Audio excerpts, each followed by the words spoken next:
नमस्कार, मैं डॉक्टर प्रवेश कुमार, सहायक प्रोफेसर, शिक्षक शिक्षा विभाग, राजकीय रजय स्नातकोत्तर महाविद्यालय रामपुर।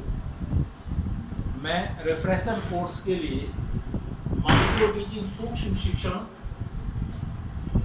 शिक्षण कौशल बालक का सामाजिकरण विषय पर अपनी प्रस्तुतिकरण देना चाहता हूँ। इसके अंतर्गत मैं आपको बताना चाह रहा हूँ कि बालक का सामाजिकरण कैसे होता है। जब बालक आपने देखा है, जब जन्म लेता है और जन्म लेने के दौरान जब उसकी अनुकरण की क्रियाएं चलती हैं, तो वह अनुकरण की क्रियाएं कैसे करता है।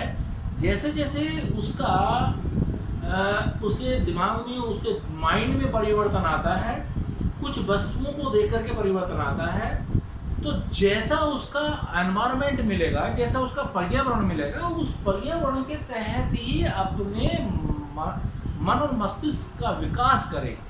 तो ऐसे में यदि किसी बालक को हम एक अच्छे प्रोग्रेस की तरफ ले जाना चाहते हैं, तो इसका एक टाइम ड्यूरेशन है। वह जो टाइम ड्यूरेशन है, जब प्रेगनेंसी पीरियड में भी होता है, तब भी बालक पर उस पारिवारिक वातावरण का प्रभाव पड़ता है। तो ऐसे में यदि उसका एक बालक का सामाजिकरण के रूप में जब प्रेगनेंसी पीरियड से जब जन्म ले लेता है और उस जन्म के बाद में एक छोटा सा उसका इतना बड़ा दिमाग, उसका माइंड होता है, और वह माइंड धीरे धीरे करके एक बाद में कितने बड़े लेवल पर आ जाता है, यानी कि उसमें चिंतन मनन की क्षमता बढ़ जाती है, उसमें अनुभव बढ़ जाते हैं, उसमें अभ्यास के गुण बढ़ जाते हैं, उसमें आदर अनुशासनशील हो जाता है, चरित्र निर्माण हो जाता है, छात्र में, बालक में समाज के दौरान होने वाली क्रियाओं का सीधा सीधा प्रभाव पड़ता है। तो हम ये देखें कि उसमें प्रभाव कहाँ से उत्पन्न होते हैं। तो जब हम देखते हैं कि बालक का जो दिमाग है, जो मस्तिष्क है, वो माइंड है, वो बहुत छोटा होता है, और जैसे जैसे फैमिली से अर्थात उसके परिवार से उसको शिक्षा मिलती है, वैसा वैसा उसकी क्रियाएं आगे बढ़ती हैं। तो इसका कनेक्शन जो है फैमिली से होता है, और फैमिली अर्थात उसका जब कहा जाता है कि बालक जो है वह एक ऐसा बालक है जो अपने परिवार के अंतर्गत सबसे पहले उसका गुरु जो है उसकी माता होती है, अर्थात माता के द्वारा जो सिखाए गए शब्द होते हैं, तो वह उनको अच्छी तरह से याद कर लेता है, वो अनुकरण कर लेता है, उसी तरह से बोलता है। यदि माँ अर्थात बालक की माँ जो है वो पढ़ी लिखी ना हो या शिक्षित ना हो, तो वह दूसरे परिवेश में अपने आप को आगे जाकर के डेवलप करता है।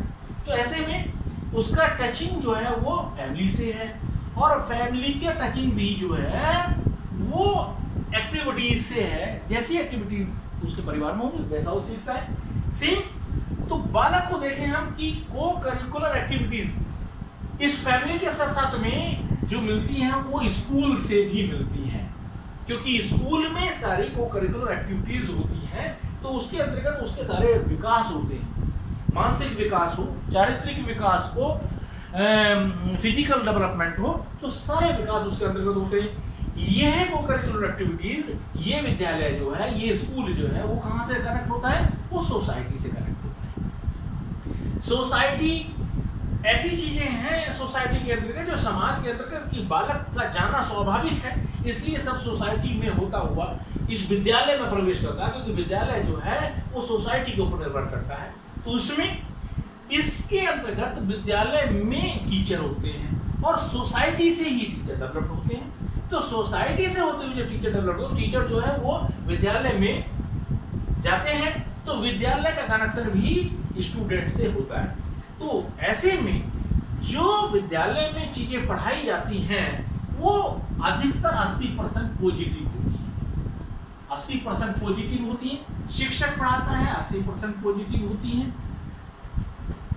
और यहां देखिए कि विद्यालय के साथ साथ में इसका फैमिली का जो टचिंग है वो पड़ोस से भी होता है। अगर पड़ोस का एनवायरनमेंट वो सही नहीं है तो पड़ोस के अंतर्गत होने वाले यहाँ निगेटिव परसेंट ज्यादा हो सकता है, अर्थात निगेटिव 80% हो सकता है और 20% पॉजिटिव हो सकता है। तो ऐसे में यहाँ से जो अचीवमेंट मिल रहा है उसका जो विकास हो रहा है वो निगेटिविटी की तरफ ज्यादा जा रहा है और पॉजिटिविटी की तरफ कम हो रहा है। अगर विद्यालय से सीधा कॉन्टेक्ट यहाँ पर है तो यहाँ पॉजिटिविटी ज्यादा है और नेगेटिविटी थोड़ी 20% है। तो 20% नेगेटिविटी हो सकती है, हो सकता ना भी हो, तो जरूरी नहीं है कि यहाँ हमेशा पॉजिटिव हो। तो उसकी वजह यह है क्योंकि इतने सारे क्षेत्र हैं कि यह पड़ोस में समाज में होता हुआ स्कूल विद्यालय में जाएगा और इसके बिटवीन घर से लेकर के विद्यालय तक जितनी भी दूरी है उस दूरी में कितनी बातें हो सकती हैं, कितनी घटनाएं घटित हो सकती हैं, उन घटनाओं का प्रभाव सीधा सीधा बालक पर पड़ता है। तो हम सकारात्मक रूप से देखें कि विद्यालय उसके लिए सर्वोपरि है, तो विद्यालय पर ही ध्यान दिया जाए। तो विद्यालय से अध्यापक और अध्यापक से जो कनेक्टिव होती हैं चीजें वो को-करिकुलर एक्टिविटीज होती है। विद्यालय में होने वाली जितनी भी क्रियाकलाप हैं उनका अगर सही तरीके से सकारात्मक दृष्टि से पॉजिटिव सोच के साथ यदि वो बालक को आगे बढ़ाते हैं तो उसका एक सोशल डेवलपमेंट होगा, उसका एक शैक्षिक डेवलपमेंट होगा, उसका एक उत्तरोत्तर विकास होगा, एक सार्वभौमिकरण होगा। तो इसलिए यह बालक, इसका जो छोटा सा माइंड है, यह माइंड फैमिली से गुजरता हुआ, पड़ोस से होता हुआ, विद्यालय से होता हुआ और उन को-करिकुलर एक्टिविटीज से कनेक्ट होता हुआ, सोसाइटी से अपने ज्ञान को बढ़ाता हुआ, अध्यापक से टच होकर के एक इतने बड़े माइंड की डेवलपमेंट होता है। और वह जो डेवलपमेंट क्या है, वो इतना डेवलपमेंट जो है वो अनुभवों का विकास है। क्या है कि अनुभवों का विकास। यदि हम देखें यहाँ एडगर डेले कॉन की बात करें तो एडगर डेले कॉन ये कहता है कि उसका एक सिस्टम है एडगर डेले का कि ये इस प्रकार से अक्सर यहाँ स्थितियां ऐसी होती है।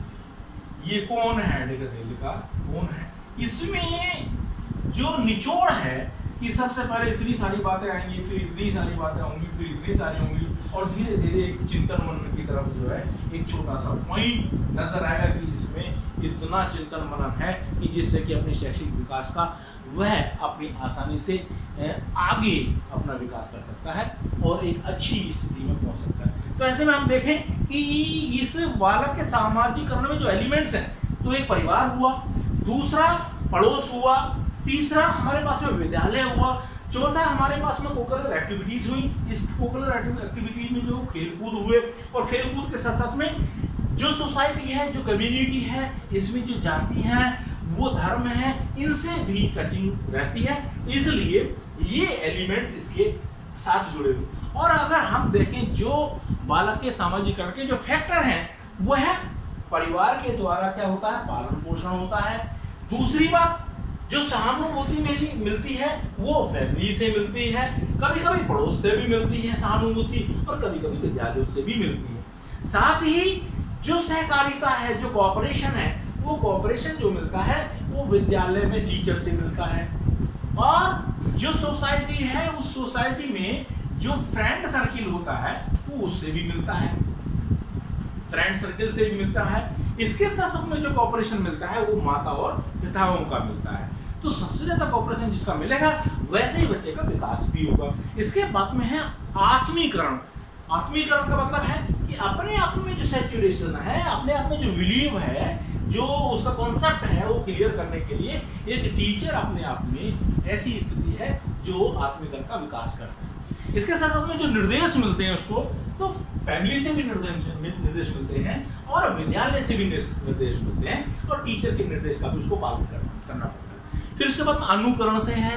अनुकरण एक ऐसी चीजें हैं कि जैसे जैसे यदि पड़ोस में कोई चीज देखेगा तो उसमें वो विकास होगा, विद्यालय से जितने भी चीजें देखेगा वो स्टेप बाय स्टेप उनको सीखेगा, अपने दिमाग को उतारेगा। तो ऐसे में उन अनुकरण के माध्यम से वह आगे विकास कर सकता है। तो इसके बाद में एक सामाजिकरण की सामाजिक शिक्षण के माध्यम से इस बालक का सामाजिकरण होता है। तो मैं यही कहना चाहूँगा कि एक अनुभवों का एक शंकु लेता है बालक, और जब छोटा सा दिमाग होता है सारी क्रिया विधियों को अपने माइंड में मेकअप करता है और इतना बड़ा एक अनुभव का एक शंकु लेकर के समाज के सामने प्रतिरूप प्रकट करता है। धन्यवाद, थैंक यू।